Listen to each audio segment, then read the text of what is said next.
welcome to this week's video. This week we're picking out my TBR for May. And for this TBR, I'm using Roll for Reads by Story Between Pages. Roll for Reads is a D&D inspired TBR challenge. And as of late, me and my D&D group have not been able to meet up for the last, 2 months. So I'm a little bit deprived on D&D, and I bought new dice that I really want to use. Itty bitty baby die. I'm at Mega Comic-Con. I am obsessed. They're so tiny, and they're all, you can't see, I'm gonna wipe. They're so precious. So, because I want to do that, and I really want to use my itty bitty baby die, I'm gonna do this. I'm gonna pick this up. How this challenge works is it's similar to D&D, where you pick a character. I'm gonna roll for my character class because I think that's more fun and I really want to roll my die. So you roll for a character class, or you can pick from a list. I won't explain it too much. If you want more details, just go to Tori Between the Pages and she has videos explaining it. But you roll for your character, and then you're trying to get to experience level 20, and there's different challenges. You can either go against monsters or you can go against dungeons. Even numbers will be monsters, odd numbers are dungeons. And so there's different prompts for different dungeons. There's also side challenges that you can pick up if you want. Along with this, if you fail a prompt or you don't read the book for your TBR, there's disadvantages. You can also get advantages by reading extra books. You can also have an armor class, which I guess are important later. I haven't made it to the point in my stuff where armor class is important because we're base level right now. For the armor class, I'm going to use a TBR drawer, which I will need to update Frankenman because I know I do not have all of my books in here and I feel like I've read some. I would read a book, I'm not counting it for in the jar. I have to draw it from here for armor class. All that being said, I'm going to get my D12. First time rolling my itty bitty baby D12. So the classes are as follow: Barbarian, Bard, Cleric, Druid, Fighter, Monk, Paladin, Ranger, Rogue, Sorcerer, Warlock, and Wizard. You get 1,000 bonus XP for reading relevant books to your character type. I'm not going to read them all. I'm going to read whatever one I roll so that way I can save you some time. And like I said, you can go to her page and see a full breakdown of everything. Okay, I'm going to try rolling in this little box. My friend got it for us. We are going to decorate them and make them into our dice rolling box. And so I want to roll in here to see how they roll because we were debating putting felt in it. So I'm going to test it on here with obviously no felt. See, because we haven't played with them yet. So I'm going to see how they feel without that. Wait, you guys can see my rolls too.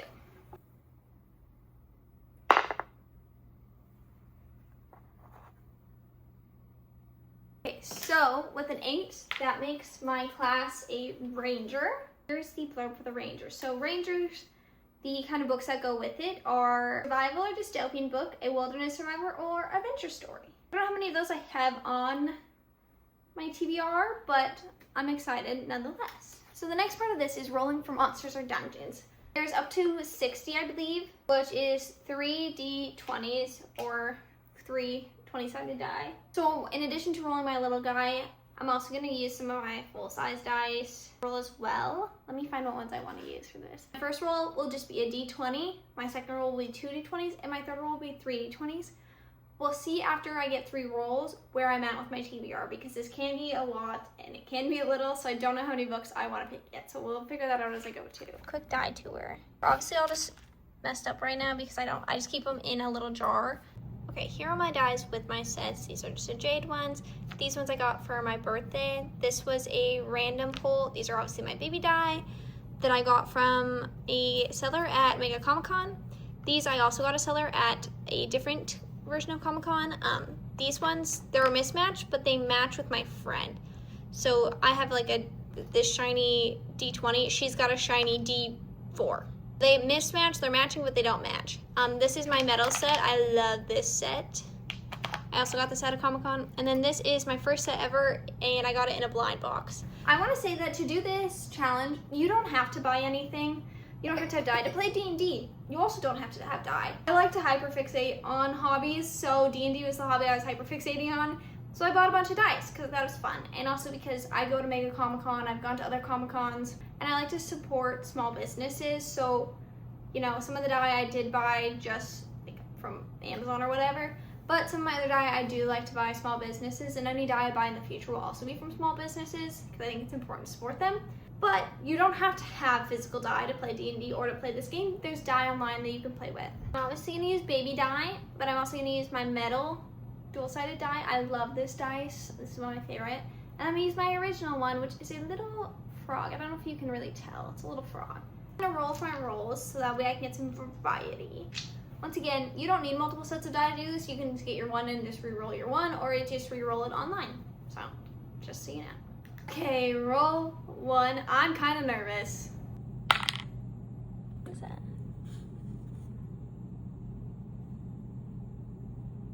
14. Okay.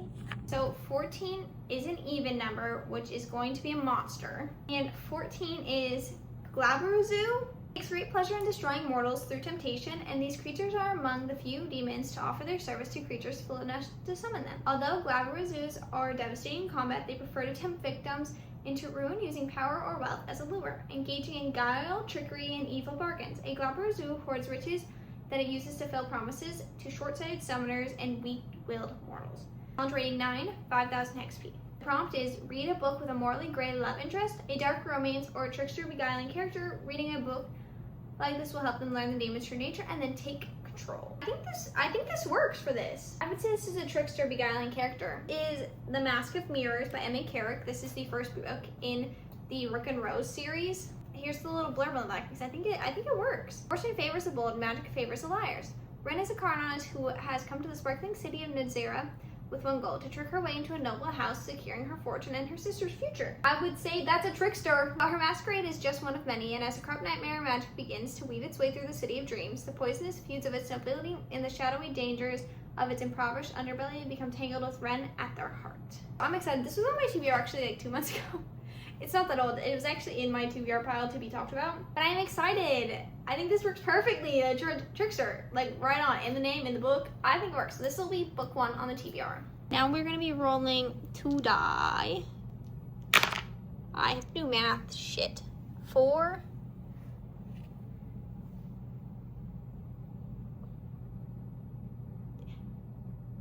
Oh, 4 and 4. Okay, I thought that was a 1 for a second. Wait, let me double check. Yeah, okay. 4 and 4. 8. Variety. I was expecting to get a higher number than 8. So even number again, so is another monster. Mimic. Shifting predators able to take on the form of inanimate objects, luring creatures to their doom. In dungeons, these cunning creatures often take the shape of doors and chests, having learned that such forms attract steady stream of prey. Challenge rating 2, 450 XP, plus a side quest option. Roll for side quests. Prompt, mimic, a book with a twist, deception, or hidden identity. I think I am going to do the side quest, but let me pick a book that has twist, or deception, or hidden identity. This was a hard one to pick because it's hard to tell if a book is going to have like twist or deception. Hidden identity is sometimes said, but sometimes not. I think this counts. It's a Games God Play by Abigail Owen because this has been sitting on my shelf for a hot minute. The thing is, I don't know if I'm going to like it. When I bought it, I thought it sounded good, but now I think the cover and the sprayed edges and end papers got to me. Here's the blurb. The gods love to play with us mere mortals, and every 100 years we let them. I have never been favored by the gods, far from it, thanks to Zeus. Living as a cursed office clerk for the Order of Thieves, I just keep my head down and hope the capricious beings who rule from Olympus won't notice me. Not an easy feat, given San Francisco is Zeus's patron city. But I make do. I survive. Until the night I tangle with a different god, the worst god, Hades. For the first time ever, the ruthless Mercury king of the underworld has entered the crucible. The deadly contest the gods hold to determine a new ruler to sit on the throne of Olympus. Instead of fighting their own battles, the gods name mortals to compete in their stead. So why in the underworld did Hades choose me, a sarcastic nobody with a curse on her shoulders, as his champion? And why does my heart trip every time he says I'm his? I don't know if I'm a pawn, bait, or something else entirely to this dangerous, tempting god. How can I when he has more secrets than the stars in the skies? Because Hades playing by his own game, by his own rules, and death will win at any cost. I think when I bought it, I missed the part where she said, sarcastic nobody with a curse on her shoulders. And then heart skips every time he says I'm his. Let's hope I don't DNF it, because if I DNF it, then I'm gonna have a disadvantage. I don't know, I kind of get bored. Okay, I love fantasy. I love fantasy with a romance subplot. I don't really enjoy romance these days. Okay, not to say I don't enjoy them. I just am tired of the same characters of everyone. Like, everyone has the same archetypes. And it's so annoying and it's so boring. You know, sarcastic girl with conniving, morally gray love interest. You know, it's like I've seen this played out 100 times. But I need to get it off my TBR. And I need to decide if I'm going to continue the series. I have a sneaking suspicion I won't. But we'll find out. On to my... Oh, wait, the side quest. Wait, side quest. Okay, these prompts cannot be doubled up for these, so you can only use them once. And it has to be a separate book from the other ones I have. These are worth 10,000 XP. You can opt out, or you can opt in. I'm an opt-in. Opt out? You can opt out or opt in. I'm obviously opting in because I want to add more books to my TBR. Oh, even if you don't successfully get the item, you are not able to read it again. If you roll a number from... Oh, okay. So the more side quests you pick, the less likely you are to go on. Because once it's crossed off, you can't go back for it or re-roll. Okay, that's interesting. So I'm going to roll a d20 to see what I get. This maybe wasn't the best one for my baby. 10. Eyes of the eagle. You place the eyes of the eagle over your own, and suddenly everything sharpens. Details once missed now burn bright in full focus. Nothing escapes your gaze. Prompt. Choose a book that connects to a larger series, mythology, or world you've only glimpsed before. Continuous series. Oh, I have so many options. I feel like it has to be this. Yeah, I think it has to be this. I'm talking about Mistborn by Brandon Sanderson. I have read quite a few books by him. I've read the Stormlight Archives, the first 4 books in that series. I've read Trust the Emerald Sea, I've read The Sunlit Man, and I've read Yumi and the Nightmare Painter. So this, I think, works for this because it connects to a larger series. And I've not actually read any of this. My friends say... I need to read this so I can stop saying this rant, but my friends say I need to read this before I can read Winds and Truth, so that way I can get the full effect of Winds and Truth, whatever. Here's the blurb. Once a hero arose to save the world. He failed. Ever since, the world has been a wasteland of ash and mist controlled by the immortal emperor known as the Lord Ruler. But hope survived. A new uprising is forming, one built around the ultimate caper, the cunning of a brilliant criminal mastermind, and the determination of an unlikely heroine, a street urchin who must learn to master the power of Mistborn. So we'll get...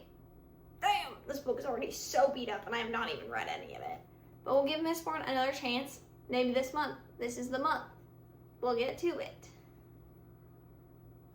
For sure.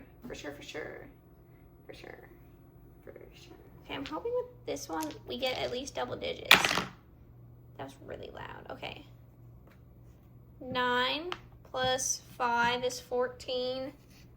Plus 2 is 16. 16 makes for another monster. I really want to get an odd roll. I want to go into the dungeon.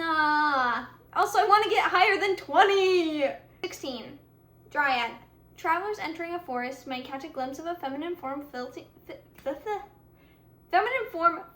through trees. Warm laughter hangs in the air, drawing those who can hear it deeper into the emerald shadows. A dryad can emerge from a tree form and travel to the lands around it. But the tree remains her home and roots her to the world. They can speak with plants and animals, teleport from one tree to another, luring interlopers away from their grove. You can choose to fight or befriend this creature. Please choose only one of the following prompts. Challenge rating 1, 200 XP. So there's 2 prompts. There's the befriend and there's the fight prompt. So the befriend prompt is Forest Guardian prompt requires reading a book with a protagonist that protects something natural or sacred. This would have been great for when I read Dragon Fruit. The fight prompt is Circle Left prompt requires reading a book dealing with birth, death, or rebirth. Think character growth, reincarnation, or legacy. As a ranger, I feel that my character would want to befriend the Forest Guardian because rangers, you know, I don't know. Work with the outdoors. We're gonna do the befriend prompt. Protect something natural or sacred. Okay, I have to go see if I have any books that do that, though. This one is really hard. I don't have any books where your protagonist protects something natural or sacred. I just read Dragon Fruit protects sea dragons. I have another book which could count, but it was on a previous TBR, so I don't want to reuse those because I feel like I'm using the same TBRs, and I don't want to do that. I want to put new books on my TBRs. So I'm picking this one, Daughter of the Moon Goddess. Okay, in this one, you will have to let me know if this counts as befriending it or fighting it. It says protect something sacred. So are mothers sacred? In my eyes, moms are sacred. So you let me know if moms are sacred and if we count this as befriending. If not, this also counts towards the fight one because this is going to have character growth in it and legacy. So you let me know. I will read the blurb. Forgive me if I say the main character's name wrong. Growing up on the moon, Xingjin is accustomed to solitude, unaware that she's being hidden from the feared celestial emperor who exiled her mother for stealing his elixir of immortality. But when Xingjin's magic flares and her existence is discovered, she is forced to flee her homeland, leaving her mother behind. Alone, powerless, and afraid, she makes her way to the Celestial Kingdom, a land of wonder and secrets. Disguising her identity, she seizes an opportunity to learn alongside the Emperor's son, mastering archery and magic even as passion and flames between her and the prince. To save her mother, Xingjin embarks on a perilous quest, confronting legendary creatures and vicious enemies across the earth and skies. However, when tragedy looms and forbidden magic threatens the kingdom, she must challenge the ruthless Celestial Emperor for her dream, striking a dangerous bargain in which she is torn between losing all she loves and plunging the realm into chaos. This is a duology. I don't own the second book, so I would eventually have to buy the second book. No, book shopping. Let me know if this counts as befriending or not befriending. Or fighting.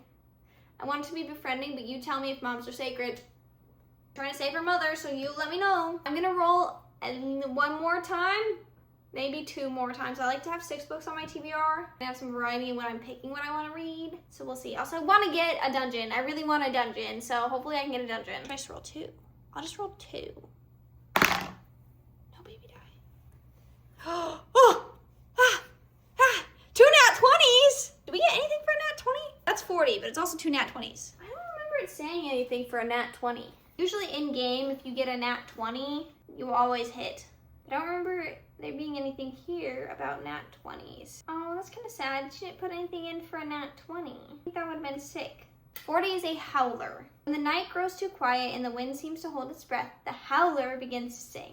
Its voice is not quite a scream and not quite a song, a bone-deep wail that shatters courage and sanity alike. No one knows what the howler truly looks like, for those who gaze upon it are said to claw out their own eyes just to sense sound. Challenge rating 6. 2,300 XP. Prompt: covering your ears won't save you. It sings inside your mind. Read a book while listening to something. An ambient room music that's there calling. Oh! Okay! Actually, this works out perfectly with what I was thinking, because here's the thing, right? 2 nat 20s, in my mind, would be like a choose your own book. Like, you pick what you want. And so this works out perfectly because it doesn't say what kind of book you need. It says listen to something while reading a book. So I'm going to pick a book I want. And I'm going to count this as like a nat 20, so I might end up making my own little rules to add in, especially around nat 20s, because they are a critical success. I should make something about critical fails too. Okay. Well, I'll think about those rules for the next video if I do this again. Nat 20s, I'm going to go pick what I want. All my books this month have been series or continuations of series or the beginning of series, so I want to pick a standalone for this. This wasn't what I was thinking I was going to get when I went back. But I was like, no, I kind of want, a palette cleanser in there just in case I get tired of starting a new series. And I'm picking The Slummer by Jeffrey Simpson. This book is about running. My mom got this for me last year when I got into running. I don't know how she found it. She did, and I've been meaning to read it. Funny thing is, I recently, retired from running. I used to run a lot and pretty consistently, and I used to, I did, 10 races last year, 10 5Ks, and I think 3 10Ks. But the thing is, I get super sick when I run, so I've kind of retired from running. I enjoyed it and it was fun, but I just get super sick, and that is not fun. But I'll give you the blurb. In 2083, Benjamin Bratt is among the millions of slummers who are regulated to poverty and struggle on the outskirts of society. Growing up in the gritty underbelly of Cleveland's Industrial Valley, Ben sees the way genetically designed elites live only from a distance. From the shadows of public spaces, people like him are forbidden to use, and on TV, where he watches the enhanced athletes compete at extraordinary level. For years, a national track championship has inspired Ben to ferociously cultivate his own talent as a runner. As Ben longs miles through the potholed, darkened streets of his community, an idea takes hold of him that can turn his highly stratified society upside down. He isn't prepared to lead a revolution. However, he is prepared to run like a slummer with nothing to lose. One of those books where it's I feel like a niche subject to be writing on, a niche fantasy, futuristic, dystopian book to be writing on. It has to do with running, because running is such a base nature thing. And I don't know, it'll be nice to have a reset and actually read dystopian. I read a lot of dystopian. I read a lot of fantasy. I'm actually really excited that this is on my TBR this month. I'm really interested to see how it goes, because I have not even the slightest clue. So that makes 5. I want to do 1 more, and I really want a dungeon. And for 6, we'll just roll 1 die. Metal die, don't fail me now. Yay, a dungeon! 11. My metal die never fail me. Never. I love those die. They're like one of my favorite sets I own. Ooh, okay, dungeon! Yay. First dungeon of the whole challenge. It's usually actually how D&D goes. 11. Party conflict. Meeting some friends along the way in our journey has proved fruitful. At least stopping at the taverns has been nice to share stories with our fellow adventurers. Stopping at a new tavern, we run into a familiar face. Only things don't seem as friendly as they once were, and an argument ensues. Challenge rating is 4, 1100 XP. Oh, okay. Prompt. A book with heavy interpersonal drama. Upon failure of this prompt, take negative 1100 XP for emotional damage. Heavy interpersonal drama. I mean, every book I own. I think I have one in mind. Yes. Yes! Okay, this works. And this has been on my TBR shelf for so long. I think I was waiting to get the 3rd book. I think there's 3 books in this series. There's for sure 2 because I have the 1st and I have 2nd. Maybe there's only 2 and I've just been gaslighting myself. That could be 2. I am picking 6 Crimson Cranes. I know I'm going to butcher this name and I am so sorry. Shioranama, the only princess of Kyoto, has a secret. Forbidden magic runs through her veins. On the morning of her betrothal ceremony, Shiori loses control of it, forestalling the wedding she never wanted, but also catching the attention of Rakama, her stepmother. A sorceress in her own right, Rakama banishes the young princess, turning her brothers into cranes and warning Shiori that she must speak of it to no one, for with every word that escapes her lips, one of her brothers will die. Penniless, voiceless, and alone, Shiori searches for her brothers and uncovers a dark conspiracy to seize the throne. Only Shiori can set the kingdom to rights, but to do so she must place her trust in a paper bird, a mercurial dragon, and the very boy she fought so hard not to marry, and she must embrace the magic she's been taught all her life to contain, no matter what it costs her. If that is not interpersonal drama, I don't know what is. So, the cover art is to literally die for. The cranes, the hair accessories, the like, stunning, dude, I cannot. So I'm really excited about this. And that'll be 6 books and the episode 1 of Roll for Reads. We'll have to see how we do and how our character goes. But I just picked 6 because I feel like that was manageable. And it will also leave me...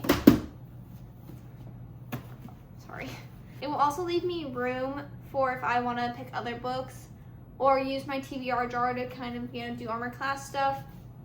Plus, as of late, I've been really only reading about 4 to 6 physical books a month. So I think this will be good balance. We'll see how it goes. But this is my TBR.